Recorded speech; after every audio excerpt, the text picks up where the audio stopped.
Buenas tardes. Se me perdió lo que traje. Ya lo encontré. Qué bueno que están aquí en esta mitad de semana. Mi esposo no pudo estar. Si terminaba, dijo que llegaba antes, pero estaba en algunas cosas que tenía que quedarse.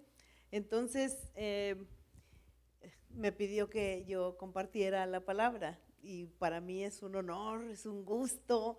Yo me siento feliz de hablar de la palabra de Dios. Para mí no hay mayor vitamina para mi vida que hablar lo que dice la Escritura. Porque sabes tú que dice que la palabra es vida.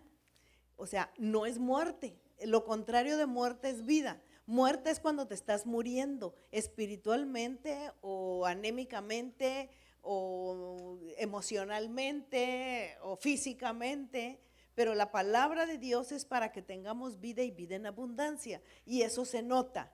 La gente que no tiene vida en abundancia se le nota. ¿Cómo estás? Ahí voy. O sea, cuando tenemos al Señor Jesucristo no podemos decir así. Cuando lo tenemos realmente a Él no puede ser nada más de boca. Tiene que ser, el Señor Jesucristo está dentro del corazón de los hombres. Ahí es donde Él habita. Dice que Él habita en la eternidad y en el corazón de los hombres. Él está en todas partes, pero está en todas partes donde se le busca. Y si nosotros le buscamos, está con nosotros.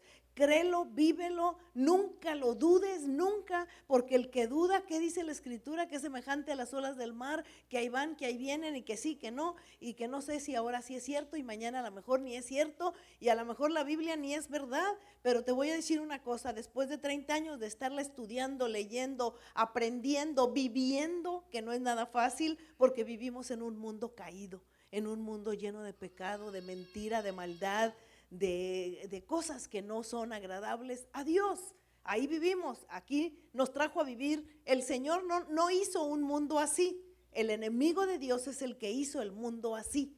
Y nosotros formamos partes de este mundo. Pero nosotros hemos venido para hacer luz, dice la Escritura, y para hacer una luz en medio de las tinieblas en las que vivimos. Aunque tú ves que el sol está ya bien hermoso, hay tinieblas espirituales. A la gente, la mayoría de la gente no quiere oír de Dios. La mayoría de la gente no quiere venir a buscar a Dios. ¿O me equivoco? ¿Lo han visto? ¿O nada más yo lo veo eso? Si tú le dices a tu familia, vengan porque mira, vamos a buscar a Dios, vengan, vamos a orar. Dicen, no, hombre, mejor invítame a otras cosas. Vámonos al antro, a las chelas. Vámonos a pasar un rato padre, pero no ahí. ¿Verdad que sí? Porque dice que la puerta es estrecha.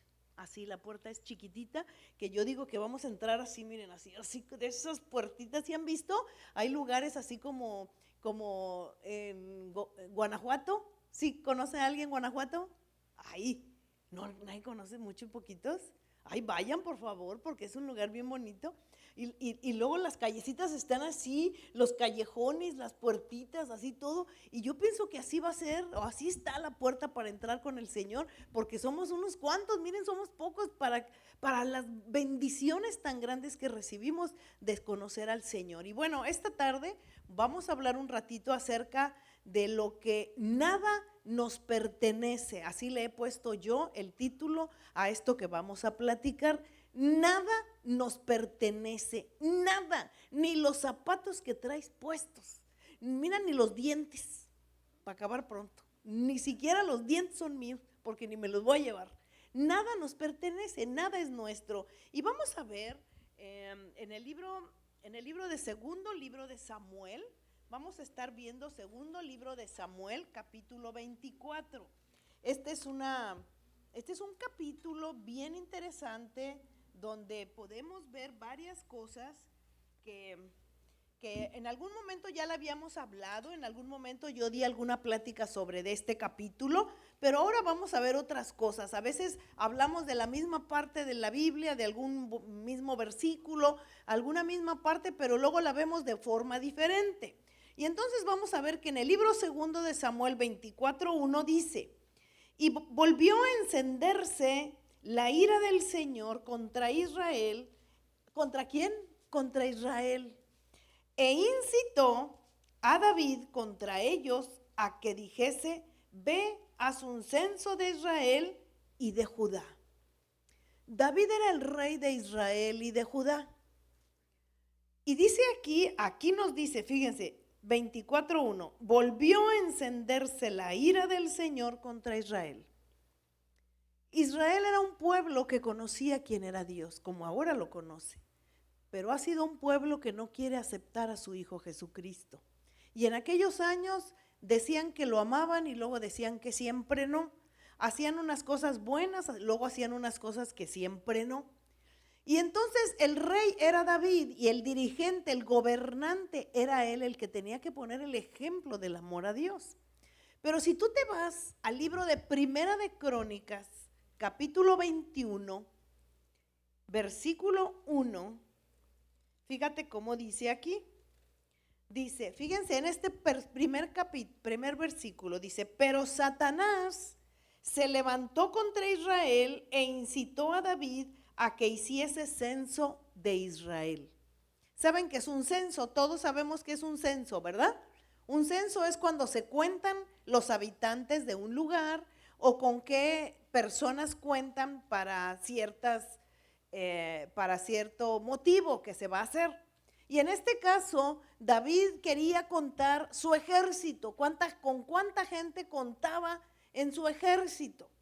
Y entonces aquí vemos que en el libro de Crónicas, que fue escrito por otras personas diferentes al libro de Samuel, donde estábamos primero, en el segundo libro de Samuel fue el que escribe este libro. Y en las Crónicas lo escriben otras personas, que también de la época. Entonces las crónicas, ellos recabaron información y fueron escribiendo. Pero si tú te fijas que cualquiera diría, bueno, pero ¿por qué? En una dice que fue Satanás el que motivó a David a censar al pueblo, y en otra dice que fue Dios quien lo motiva. ¿Sí se fijan? ¿Hay una incongruencia? Parece que sí, pero no la hay. Cuando una persona no conoce la escritura puede decir, no, pues te digo, es que la Biblia no la entiendes y que además tiene mentiras. No. Aquí podemos ver que en una dice que fue Satanás el que motivó a David a hacer un censo, y entonces en 2 de Samuel 24 dice, volvió a encenderse la ira de Dios contra Israel e incitó a David. Tenemos que saber que Dios permite que Satanás te zarandee. ¿Se acuerdan que le dijo a Pedro? Yo he rogado que tu fe no falte. Satanás va a venir a zarandearte, Pedro, y yo he rogado que tu fe no falte. Si no es por las zarandeadas que se le dan a Pedro, Pedro no cambia. Si tú ves a Pedro en los evangelios, Pedro es una persona sanguínea, una persona que ahorita dice que sí, mañana dice que no te conozco. Así le hizo a Jesús. Ay, sí, Señor, aquí estoy, voy a dar la vida por ti, yo aquí estaré contigo siempre, le decía Pedro a Jesucristo. Y dijo Jesucristo, ni andes hablando, porque antes de que cante el gallo tú me vas a negar, vas a decir que ni me conoces. Ay, ¿cómo crees, Señor? Jamás. Y pasa eso, ¿se acuerdan? Ahí está. Y entonces en una ocasión le dice el Señor Jesucristo, oye, Pedro, Satanás ha pedido tu alma para zarandearte. Y entonces Jesucristo y Pedro se queda, ¿cómo? ¿Verdad? ¿What? Espérame. Sí, pero yo he rogado que tu fe no falte. No le dice, pero no te apures, yo te lo voy a quitar de encima. No le dice. Le dice, he rogado que tu fe no falte. Entonces, ¿cómo te vas a quitar las zarandeadas del diablo? Con la fe. La fe que va a crecer de acuerdo a lo que vamos a conocer de la palabra. Pero que Dios va a permitir que tú seas zarandeado, claro que sí. Eso no te lo vas a quitar. Vamos a ser zarandeados todos, porque vamos a ser probados en nuestra fe. Entonces, ahí vimos muy clarito, y en muchas partes de la escritura podemos ver que con fe es como vamos a quitar los dardos del maligno, dice Efesios 6:10. Por ahí dice que con fe es que los dardos del maligno se van a ir. Sobre todo, dice, ponte el escudo de la fe, sobre todo. O sea, la fe no se puede bajar. Por eso es que vienes aquí, por eso venimos aquí el martes a orar a las 6 de la mañana. Venimos el miércoles a estas horas. Venimos los domingos en la mañana. Aquí estamos porque la fe se incrementa cuando tú y yo vamos conociendo más y más y más y más de la palabra. Tú te emocionas, te llenas del Señor. No es una emoción, pero es algo que te llena de alegría, ¿no es cierto? Cuando tú sabes que el Señor está contigo, porque zarandeados vamos a ser todos. Decía una mujer, oiga, en un tiempo yo me sentí mal, estuve mala de algo, ya ni me acuerdo qué, estuve enferma de algo. Y me dice, ¿cómo?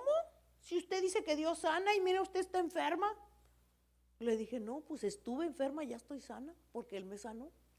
Pero claro que en este mundo vamos a tener aflicciones, vamos a tener enfermedades, vamos a tener problemas, vamos a ser zarandeados por el diablo y vamos a estar pasándonos por fuego, dice la Biblia, que tú y yo vamos a ser pasados. Pero dice, no te preocupes, porque con fe es imposible que si tú no la tienes, tú no vas a agradar a Dios, pero con fe es que vas a matar los dardos del maligno.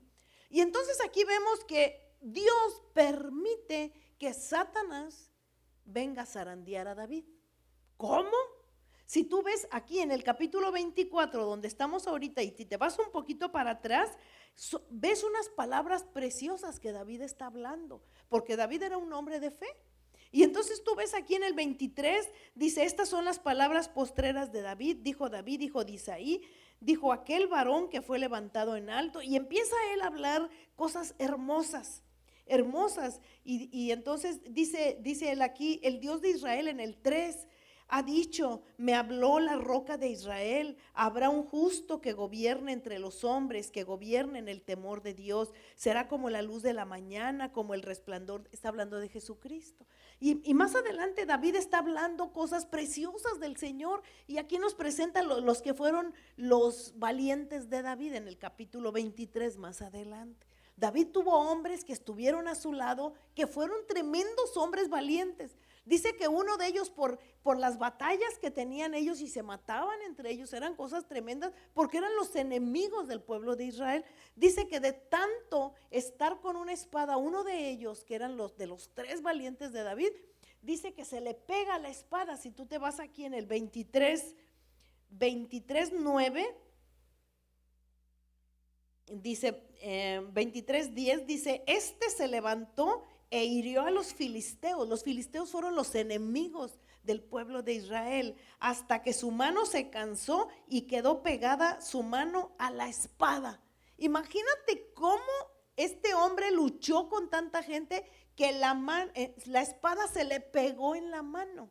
Era uno de los valientes, que era Eleazar. Y entonces este era uno de los 3 valientes. Los 3 valientes que tuvo David fueron Eleazar, Sama, y tenía a José Aseb. Entonces nosotros tenemos que ver cómo David hablaba con Dios. David estaba pegado con el Señor, pero caía. Él era un hombre como tú y yo, que podemos caer en un momento, podemos tener dificultades, tener caídas, tener cosas que no le agradan a Dios. Pero la diferencia de David es que fue un hombre que estuvo dispuesto a cambiar su vida para agradar a Dios. No es lo mismo que se te diga algo o que Dios venga y nos muestre algo de mi vida y yo me defienda. No, Señor, no, mira, lo que pasa es que yo no era así. A Dios no lo puedo engañar. Y entonces Dios ve que el corazón de David ya se estaba apartando. Ya David primero le hablaba muy bonito, David estaba siempre con el Señor, muy hermoso todo, pero de pronto Dios ve que hay algo en la vida de David que ya no está tan bien. Hay algo que él se está engañando. ¿Y de qué manera Dios le iba a mostrar a David lo mal que andaba si no es con una reprimenda y que Satanás viniera a darle una buena? Pero fíjate nada más lo que pasa aquí. Vamos a ver, antes de seguir aquí, yo te pido que vengas conmigo al libro de Santiago, capítulo 1, versículo 13, el libro de Santiago. Vamos a ver, en el Nuevo Testamento, después del libro de Hebreos, está el libro de Santiago. Ahorita se me vino a la mente, vamos a ver. Fíjate, Santiago 1:3, aquí dice, bienaventurado, 12 y 13, dice, bienaventurado el varón que soporta la tentación, porque cuando haya resistido la prueba recibirá la corona de vida que Dios ha prometido a los que le aman. O sea, cuando soporta la tentación. Tentaciones vamos a tener todos un montón. Y entonces dice, cuando alguno es tentado, no diga que es tentado de parte de Dios, porque Dios no puede ser tentado por el mal, ni Él tienta a nadie. Sino que cada uno es tentado cuando de su propia concupiscencia es atraído y seducido. O sea, tú vas a ser atraído por tu concupiscencia. ¿Qué es la concupiscencia? Es el pecado que más me atrae. Lo que más te atrae, esa es la concupiscencia. ¿Qué es lo que más te atrae? No, pues me gusta, cada quien tiene lo suyo. Lo que más te atrae y que sabes que no le gusta a Dios. Esa es la concupiscencia del hombre. Y aquí vemos cómo dice, ¿verdad? Cada quien es atraído de su propia concupiscencia. Por ejemplo, yo le decía a alguien, a mí tú me puedes dejar a dormir en una cava llena de vinos, las cavas que están llenas de vinos, del que quieras que me pongas, y me voy a dormir y la cava va a amanecer igual que como me dejaron ahí. ¿Por qué? Porque a mí el vino no me interesa, no me agrada. Igual un día me tomaré alguna copita de vino tinto, así, pero que tú digas, me gusta el vino, pues no. Pero pon a uno que le guste el vino a dormir en aquella cava, a ver cómo va a amanecer. A ver, yo no sé si pueda acabarse muchas botellas, yo no lo sé, pero lo que sí sé es que va a amanecer hasta atrás, porque va a estar en un lugar que le agrada, ¿sí está claro? Entonces, la concupiscencia de aquel es esa, la mía no, la mía puede ser otra. Y la del otro no es la mía. Cada quien tiene su propia concupiscencia, o sea, tu propio pecado que te atrae y el Señor no está contigo. Eso es. Y entonces aquí dice que Dios no es el que viene a tentar a nadie. Y entonces aquí vemos que David, viene Satanás y lo empieza a tentar. ¿Por qué lo empieza a tentar? Porque todos aquellos que queramos vivir conforme la palabra de Dios vamos a ser tentados a caer. Y tú vas a hacer, dice la escritura que el enemigo va a andar como alrededor, así, toda la vida va a estar alrededor hasta que nosotros vayamos a la presencia de Dios después de vivir en esta tierra, es que el enemigo ya te va a dejar en paz, pero nos va a estar molestando. Entonces yo voy a ser probada toda mi vida. Si yo fui una mujer, como decía una mujer que ella era prostituta y me decía, es que Clara, no lo hago porque aquí dice que no, pero a mí me gusta, decía esa mujer. Entonces yo le decía, pero es que tú tienes que aprender que eso no le agrada a Dios. Aunque a ti te guste, eso no le agrada, porque en cualquier momento vas a caer. Es tu concupiscencia, la traes ahí metida porque te gusta. Tienes que enterarte lo que dice la escritura. Si tú caes, Dios te destituye, no va a estar a tu lado cuando tú lo busques. Entonces tenemos que aprender a todo esto. Y entonces aquí en el capítulo 24 del libro de Segunda de Samuel, dice, y volvió a encenderse la ira. O sea, Dios se volvió a enojar con el pueblo de Israel porque ya estaba viendo que su gobernante, quiero que vean ahorita lo que vamos a ver en este capítulo 24, ¿cuál es el papel de un gobernante? Cuando un gobernante es corrupto, el pueblo se desenfrena, dice la escritura. Cuando un gobernante es honesto, empiezan las cosas a cambiar. Pero cuando los gobernantes están chuecos y no buscan a Dios, Dios no está ahí en esa nación. Dios no está protegiendo a aquella gente. Pero nosotros que conocemos a Cristo siempre debemos de estar orando por nuestros gobernantes. Y entonces aquí vemos varias cosas, ¿verdad? Entonces, vemos aquí, dice el versículo 2, 24:2, dice, y dijo el rey a Joab, general del ejército que estaba con él, recorre ahora todas las tribus de Israel, desde Dan hasta Beerseba, y haz un censo del pueblo para que yo sepa el número de la gente. Él quería saber, también en diferentes libros, en Crónicas y acá dicen diferentes números, ahorita vamos a ver.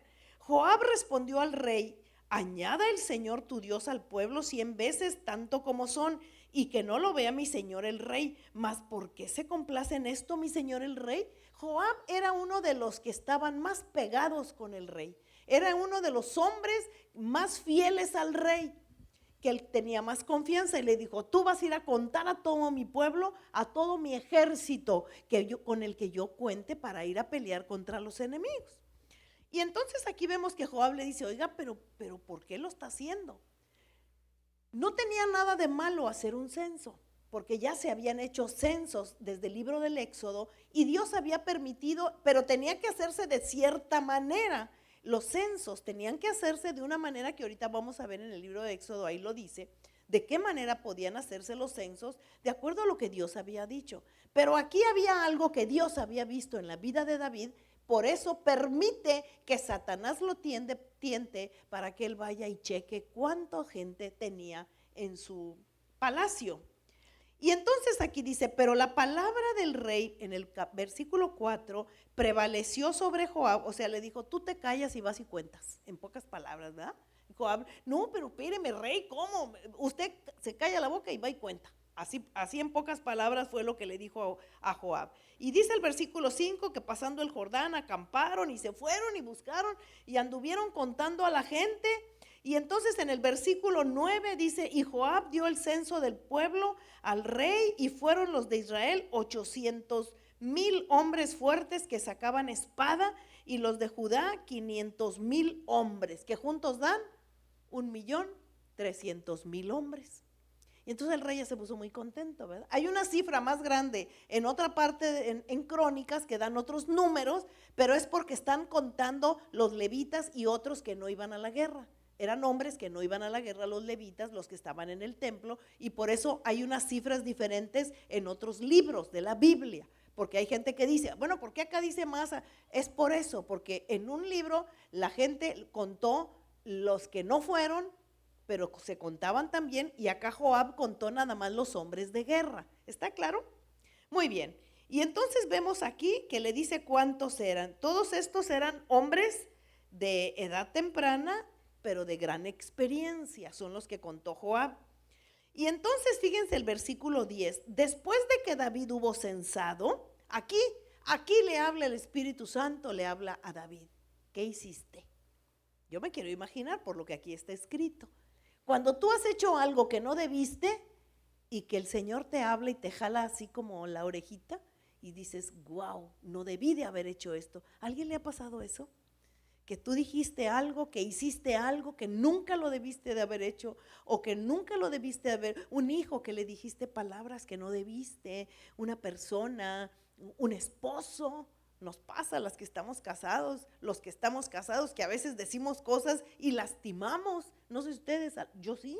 A veces he lastimado el corazón de mi esposo, que le he dicho cosas que, y luego digo, ay, ¿cómo le dije esto? ¿Sabes qué? Perdóname, no te debí de, o él me dice algo y me dice, ¿sabes qué? Perdóname, te dije feo, ¿verdad? Sí, me dijiste feo. Nos perdonamos.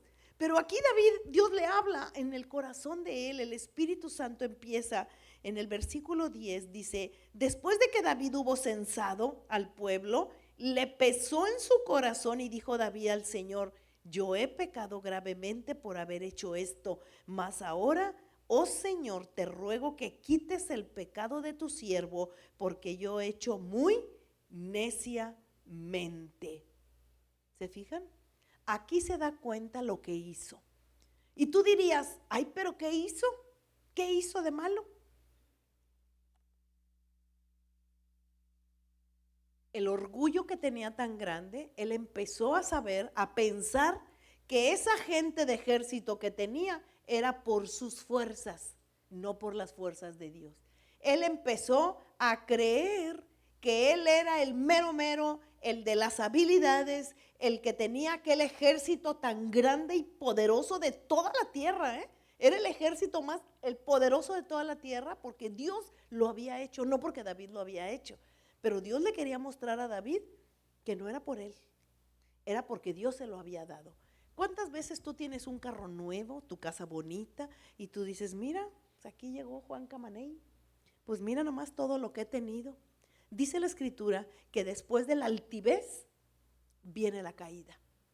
Cuando tú te crees la gran cosa, la última Coca-Cola del desierto, mira nada más, ya tengo esto. Hay gente, no han oído nunca de que a mí nadie me ha prestado nada, a mí nadie me ha dado nada, decía un varón. A mí nadie me ha dado nada, por mis propios méritos tengo mi casa, mi carro, he comprado propiedades. Y yo decía, ay, no ande diciendo eso, porque no es usted. es Dios el que nos da las cosas. ¿Sí está claro? Aunque yo tenga muchas habilidades, Dios me da las habilidades para que yo pueda tener. A lo mejor no tengo un gran carro, lo que tengas, Dios te lo ha dado, y es por su misericordia que tú vives, es por su amor que tú y yo estamos aquí y que pasamos una pandemia cuando muchos se murieron, cuando tantos se han ido, cuando otros les han pasado cosas, y tú y yo aquí estamos, porque Dios tiene un motivo grande para que tú y yo estemos aquí. Y entonces David se sentía el mero mero, porque pues ya tengo 1,300,000 hombres fuertes, hombres que van a ir a pelear y voy a ganarle a todos porque tengo un ejército poderoso. Pero nunca pensó que el ejército es de Dios. Y él se sintió que era poderoso por él mismo. Y tú y yo no somos nada sin el Señor, ¿sabes? Nada somos, nada. Sin Él tú y yo no somos nada. Y entonces aquí vemos cómo el enemigo de Dios viene y lo tienta a David, pero lo tienta donde más él podía ser tentado, que era, ¿cómo se llama esto? El orgullo. Como te dije, yo no voy a ser tentada con una cava llena de vinos. Yo no, porque no me interesa. Ni aunque me pongan en una de esas donde venden cigarros, pues ahí se van a amanecer igual, porque lo detesto el cigarro. Pero uno que le guste la fumada, otro que le guste en un antro la bailada, o cada quien tiene lo suyo. Pero a David tenía orgullo. ¿Y sabes tú por qué Satanás fue sacado del paraíso donde estaba con Dios? Satanás era el más hermoso ángel que alababa a Dios, que lo tenía junto con él. Pero ese ángel quiso sublevarse, quiso estar más arriba de lo que Dios lo tenía, y por eso Dios lo desecha y llega a la tierra. Pero era el orgullo, el primer pecado que traía Satanás era el orgullo. Y después de la caída del hombre, todos traemos orgullo, todos. ¿Y usted quién es para venirme a decir lo que yo tengo que hacer? ¿Y usted quién es para decirme a mí que si yo estoy bien o estoy mal? A mí nadie me va a tener que andar diciendo yo voy a hacer lo que me da la gana. Si usted no es mi papá para andarme diciendo, ¿han oído eso? ¿Y usted quién es? A mí nadie me va a decir nada. Yo hago lo que me da la gana y punto. Eso se llama orgullo. Cuando a tu hija le dices, hija mía, tú déjame mamá, ya estoy grande, se llama orgullo. Cuando a tu hijo tú le llamas la atención, o tú le dices, tú no me tienes que decir nada porque tú has sido peor que yo. Así le decía una hija a su mamá, y venía con, es que ella dice que yo fui peor que ella. Y sí, yo fui peor, yo hice, pues sí, dile que lo fuiste, pero que ya no lo eres. Y por haber sido como fuiste, te fue como en la feria, y por eso sufriste tanto. Díselo a tu hija. Pero dice ella que no le importa, que la deje, que su vida, y que ella hará lo que le dé la gana. Se llama orgullo y rebelión, que es por lo que Satanás fue aventado del paraíso. Y entonces nosotros podemos ver tantas y tantas cosas que podemos aprender de todo esto, y entonces vemos cómo la confianza debe de ser en Dios nada más, y no en otros. Entonces nosotros vemos que el mayor pecado de David, cuando se habla de David en la Biblia más adelante, el pecado peor de David fue lo que pasó aquí. El orgullo que tuvo David, y no tanto lo que hizo con Betsabé. ¿Cuántos saben lo que hizo con Betsabé? Fue un adulterio que él cometió. Y entonces Dios no gana batallas con ejército, porque no es el ejército que yo tenga. ¿Se acuerdan cuando estaba Eliseo, que venía un montón de gente en contra de ellos a matarlos, y Eliseo se pone a orar y dice, Señor, ayúdanos porque nos están rodeando todos los enemigos?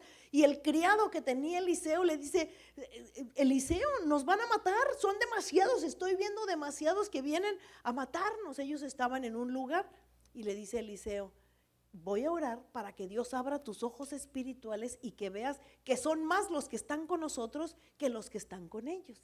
Y Dios le abre los ojos espirituales al siervo que tenía ahí Eliseo, y entonces empieza a ver que eran muchos ángeles que estaban alrededor cuidándolos, y entonces ahuyentaron a todos los enemigos. Esos son los ojos espirituales que tú y yo debemos de tener siempre abiertos, que el enemigo no va a ganar la batalla nunca. ¿Por qué? Porque tenemos nosotros a nuestro alrededor más que están con nosotros que los que están en el mundo. ¿Está claro esto? Y entonces nosotros vemos que no es con ejército, ni es con fuerza, sino que es con el Espíritu de Dios. Y en Proverbios 21:31 dice, el caballo se alista para el día de la batalla. Me gusta mucho este versículo. Mas el Señor es el que da la victoria. Y entonces Joab le dice, oye rey, pero ¿por qué quieres? ¿Por qué quieres estar censando a la gente? ¿Por qué las quieres estar contando, verdad? Le digo, esto es grave. Y entonces nosotros podemos ver en el Salmo 118, 8 y 9, dice, mejor es confiar en Dios que confiar en príncipes o en el hombre. Es mejor confiar en Dios.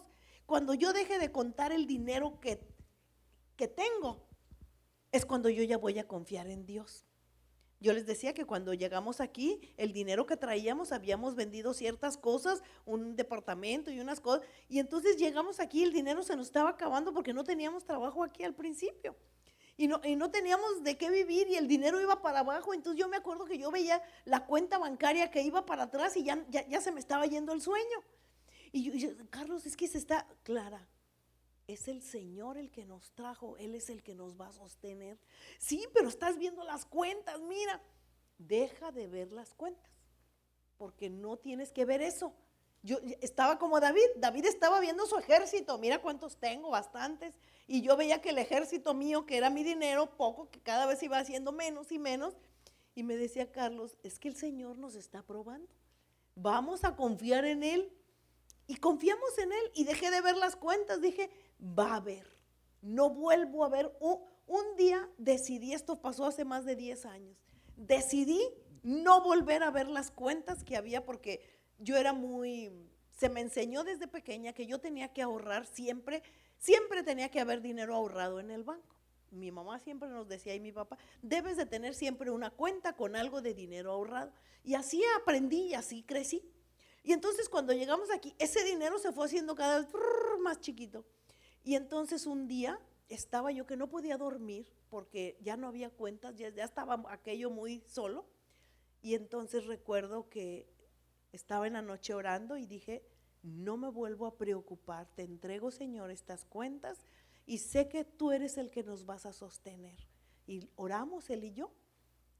Y al otro día ya no me acuerdo de qué manera, pero nunca nos faltó y nunca le pedimos prestado a nadie, nunca. Jamás fuimos a pedirle a nadie, pero Dios se encargó de proveernos lo que necesitábamos hasta el día de hoy. Yo no veo cuentas.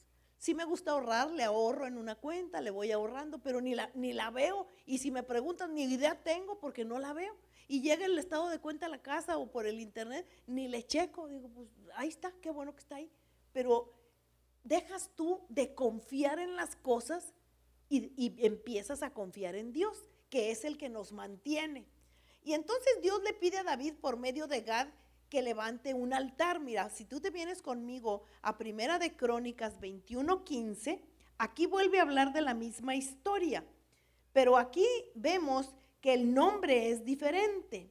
21:15 dice, y envió el Señor el ángel de Jerusalén para destruirla. Después de que David había pecado, le pone 3 condiciones Dios y empieza, y mueren 70,000 hombres, 70,000 personas. Y entonces dice aquí, y envió el Señor al ángel de Jerusalén para destruirla, pero cuando él estaba destruyendo, miró el Señor y se arrepintió de aquel mal y dijo al ángel que destruía, basta ya, detén tu mano. El ángel del Señor estaba junto a la era de Ornán Jebuseo, que era Arauna. Ahorita vamos a regresar a donde estábamos, es el mismo. Y entonces aquí vemos cómo el ángel del Jehová dijo que no, que detuvieran todo eso. Y sabes tú que ese mismo lugar donde David levanta un altar, que vamos a regresar a 2 de Samuel, dice que vino Gad, en el versículo 18 dice, Gad vino a David aquel día y le dijo, sube y levanta un altar al Señor en la era de Arauna Jebuseo, que es el mismo que estábamos acá de Ornán. Dice, subió David conforme a lo dicho el profeta y según había mandado Dios. Y Arauna miró y vio al rey y a sus siervos que venían hacia él. Saliendo entonces Arauna, se inclinó delante del rey rostro a tierra. Miren el respeto que le tenía este hombre. Este hombre era el dueño de esa tierra que estaba ahí, donde el profeta le dice: necesitas levantar un altar en esa tierra. Y Arauna dijo: ¿por qué viene a mí el Señor, el rey, a su siervo? Y David respondió: para comprar de ti la era, o sea, el lugar, la tierra. Dice: a fin de edificar un altar al Señor, para que cese la mortandad del pueblo. Y Arauna dijo a David: tome, ofrezca a mi señor el rey lo que bien le parece. He aquí bueyes para el holocausto, y los trillos y los yugos de los bueyes para, o sea, aquí tiene todo, rey, ni se preocupe, no me pague nada, le está diciendo. Téngalo, tómelo para que haga un altar para el Señor. Y entonces el 23 dice: todo esto, oh rey Arauna, lo da al rey. Luego dijo Arauna al rey: el Señor tu Dios te sea propicio. O sea, que ya se acabe esto, se estaban muriendo por el pecado de orgullo de David. Y el rey dijo a Arauna: no, le dijo, no me lo vas a regalar. Dice: no, sino por precio te lo compraré, porque no ofreceré yo a mi Dios holocaustos que no me cuesten nada. Entonces David compró la era y los bueyes por 50 siclos de plata, y edificó ahí David un altar al Señor, y sacrificó holocaustos y ofrendas de paz, y Jehová oyó las súplicas de la tierra, y cesó la plaga en Israel. Ahí cesó. ¿Sabes tú que ese lugar donde había preparado David el holocausto fue el mismo lugar donde muchos años antes Abraham ofreció a su hijo? Ahí era el mismo lugar donde sacrificó, ahí iba a sacrificar. Y es el mismo lugar donde Salomón construyó el templo. Es el mismo lugar donde ahorita están ahí peleándose por ese lugar del templo. Y es el mismo lugar donde sucedió el sacrificio de Cristo, la era de Arauna, ¿sabes? Fíjate lo real que es la palabra, no se equivoca. Es el mismo lugar que David compró por 50 siclos de plata. Es el mismo lugar donde ahorita están allá peleándose en Jerusalén los musulmanes con los judíos por ese lugar que se va a establecer el tercer templo dentro de poco tiempo. Y es cuando ya viene Jesucristo por su iglesia. Cuando digan que ya van a construir el tercer templo, que es ahí en ese lugar, es porque ya pronto nos vamos los que amamos al Señor. Y entonces aquí podemos ver cuánto David pagó un precio elevado. Y David estuvo en ese lugar donde años más tarde Jesucristo fue ahí sacrificado. Y entonces nosotros podemos ver cómo el sacrificio que hizo Jesucristo mucho después, todo fue preparado por Dios de una manera bien, bien hermosa. Entonces David sabía quién era Dios. David sabía que Dios era un Dios en el que no se juega. David se estaba levantando el cuello pensando que él era el mero mero, el dueño de todo. Y te voy a decir algo: cuando un dirigente de un país está mal, los que viven en ese país también están igual. Ve lugares como Cuba, ve lugares como Venezuela, ve lugares como otros países donde sus dirigentes no buscan a Dios, están caminando en desobediencia total. La gente está distraída, la gente está en pobreza, no hay tantas cosas y muchas cosas suceden.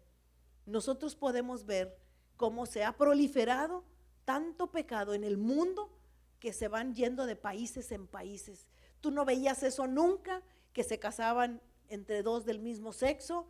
En los abortos están a la orden del día en todos lados. Ahora se ha proliferado por muchos países. Sin embargo, cuando hay un hombre dirigente que está quitando todas esas cosas para que el pueblo conozca del Señor, cuando quitaron la oración de las escuelas, ¿se acuerdan? Había oración, lo quitaron porque la gente no quiso. Pero eso no es porque uno crea, sino porque Dios dice que Él es el Señor al cual nosotros servimos. Dios no pasa por alto ningún mal que traigamos cuando lo buscamos o cuando somos sus hijos. Por eso tú y yo debemos de limpiarnos, de vivir siempre limpiamente, de vivir conforme lo que Él dice y quitar todo orgullo, toda mentira. Hubo otro rey que era Ezequías, que también vinieron a buscarlo y Dios le había dado riquezas, le había dado grandes cosas en su reino, y vinieron a buscarlo y Él les enseñó todo, les enseñó pero con orgullo. Es como si vienes a mi casa y mira, te voy a enseñar todas las joyas que tengo, mira todo el dinero que tengo en el banco, aquí están mis cuentas, mira, he ganado todo esto, tengo tantos carros, tengo una colección de esto y de aquello. Se llama orgullo. Y este rey Ezequías también, luego vamos a platicar de él, les enseñó todo a unos que vinieron y Dios le dijo: ¿por qué lo haces? Si no eres tú, soy yo el que te da las cosas. Tenemos que aprender. No somos nosotros, es Él el que nos da para que nuestra vida prospere, para que nuestra vida cambie. Y cuando tú confías en Él, nada te va a faltar.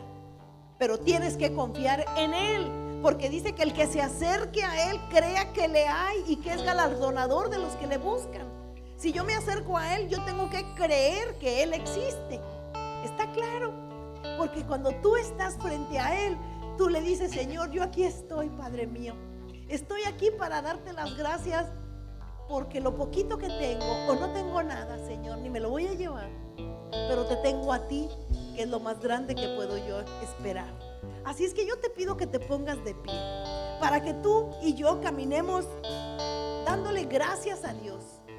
Porque si tú tienes algo o yo tengo algo, aunque sea un carro viejo, ni es mío, porque ni me lo voy a llevar. Ni los zapatos, nada te vas a llevar. Ni los dientes, nada. Ni los lentes, ni nada. Pero sí nos vamos a llevar el haberlo conocido, el haber caminado con Él. Y eso tenía David, que David le pedía perdón. Y si tú ves aquí, cuando David se da cuenta de lo que hizo, se dio cuenta que no debió de haberlo hecho, porque dijo: con Dios no se juega. Señor, perdóname, le dijo David, perdóname, Dios. Y tú y yo también debemos de ver eso. Si tú tienes orgullo, porque todos tenemos, dile: Señor, perdónanos, perdónanos, Padre, porque queremos vivir conforme tu voluntad, queremos caminar en obediencia. Quita de nosotros, Padre, todo aquello que a ti no te gusta. Abre mis ojos para que yo te pueda encontrar en tu palabra. Lléname de ti, Señor. Lléname de tu palabra, porque tú eres mi Rey, porque tú eres mi Dios, Padre. Gracias, gracias, Señor, porque estamos aquí por ti, mi Dios.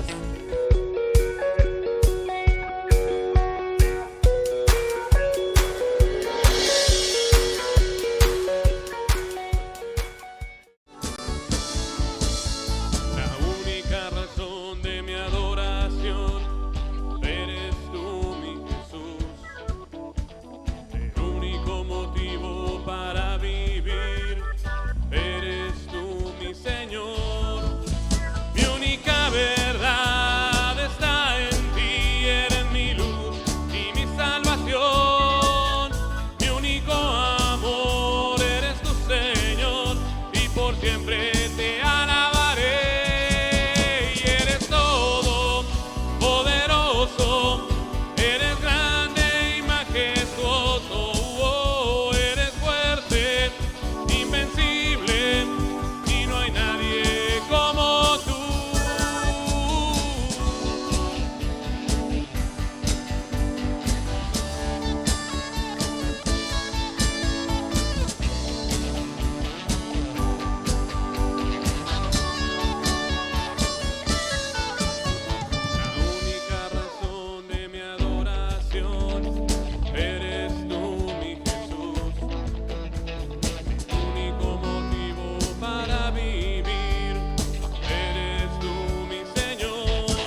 podamos dar a Él. No hay nada mejor que Él reciba de nosotros que nuestra alabanza, como se la estamos dando en este momento, y te la damos a ti, Señor, porque tú eres el único que se la merece.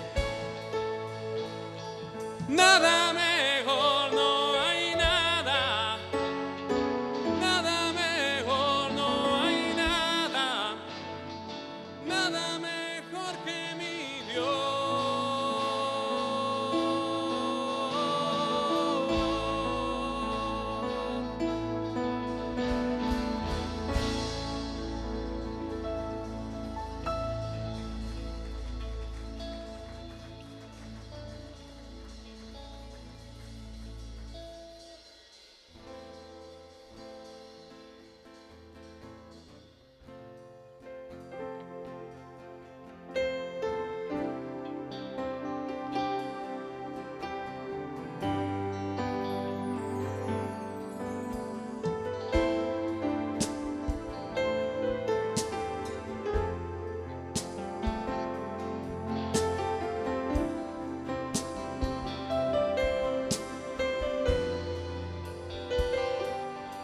Jesucristo, reinas con poder, soberano, victorioso Rey. Ni la muerte pudo detener tu poder para vencer. Jesucristo, reinas con poder, soberano eres, Rey de reyes. Ni la muerte pudo detener tu poder para vencer. Dios de lo imposible,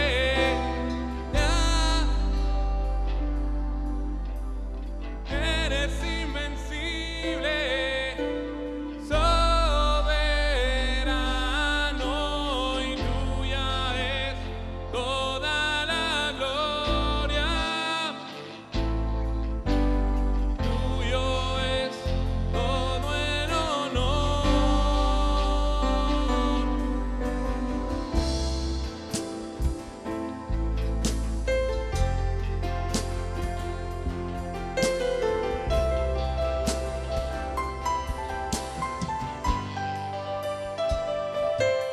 Jesucristo, reinas con poder, soberano, victorioso Rey. Ni la muerte pudo detener tu poder para vencer.